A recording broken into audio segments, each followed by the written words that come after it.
I'm here with Lyn Cryderman, former managing editor of Christianity Today magazine and publisher of the book division of Zondervan. In 2008, he started his own business as a consultant to publishers and authors. He was also one of our speakers at the inaugural Frederick Buechner Writers Workshop at Princeton Theological Seminary. Thank you, Lyn, for joining us today. As you know, Frederick Buechner will soon be turning 90 years old. Is there anything you would like to wish him on this great milestone?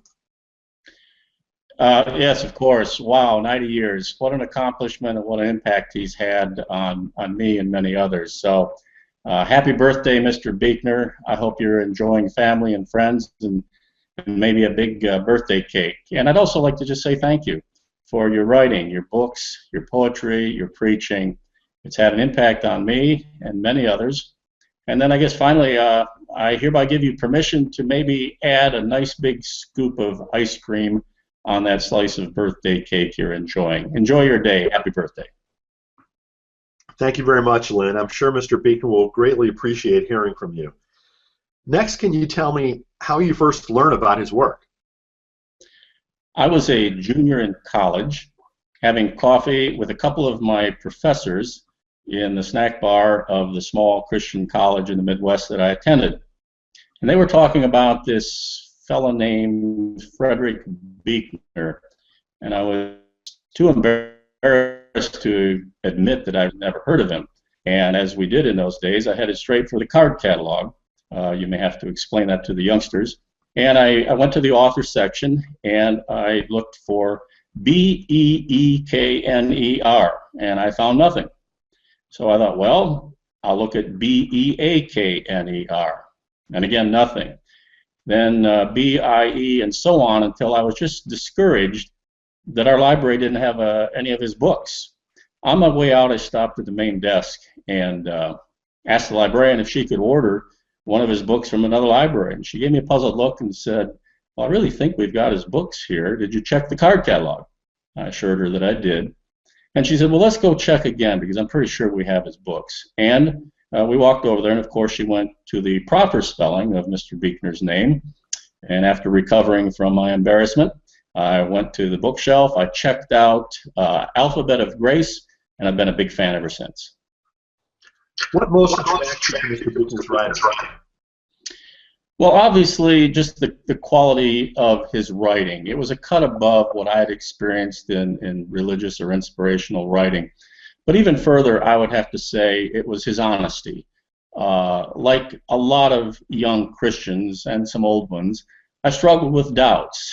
And instead of giving me 7 easy steps to conquer my doubts, Mr. Buechner, through his example, showed me that I could wrestle with those doubts, I could face them, I could acknowledge them.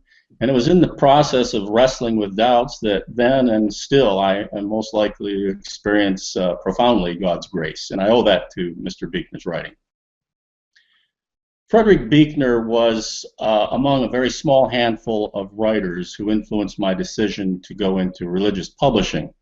I wanted to be part of an enterprise that would encourage writers to be as serious about the craft of writing as they were about the content or what they had to say. And that was largely influenced by his example as a writer. You mentioned the Alphabet of Grace. Which of Mr. Buechner's books have meant the most to you? That's a tough one. It's kind of like asking me which of my 4 kids I love the most. I've read most of Mr. Buechner's books, and I've never been disappointed. So I guess I could say I love them all. But if pressed, I would probably put the 4 memoirs up at the top of my list. A, because I'm a big fan of memoir, and B, because it was just very interesting to read about his own journey. And if I had to pick one of those, it would probably be Now and Then. That's great. Thank you, Lyn. How would you say that Mr. Buechner has inspired any of your own work? Well, I work mostly as an editor, helping authors craft their books. And it was his particular writing style that sort of less is more that helped me become a better editor and encourage writers to think more carefully about what they say, and just because they have a lot of words to use, don't use more than you need to. So that would be probably his influence on how I work. More broadly speaking, what influence would you say that Mr. Buechner has had on Christianity and the world at large? Frederick Buechner has done what few have been able to do, and that is to transcend the divisions within the church. Liberal, conservative, evangelical, mainline, young, old, Catholic, Protestant. And I think he's done that by encouraging us to focus on what really matters and not so much on what we've been told or taught. I think that's very insightful, Lyn. Thank you. I realize this next question is difficult, but if you were to sum up Fred in a few words, what would you say? In one way, that's very tough, but then again, it's not. I would put it this way. Frederick Buechner, purveyor of truth and grace. That's wonderful. Thank you. Is there anything else that you'd like to say, Lyn, before we conclude? Well, it's just great to be able to share in this celebration of a life well lived, a wonderful writer who's had a lot of influence on me and many others. So thank you, Mr. Buechner. Thank you so much, Lyn. That includes our interview. Thanks again for joining us.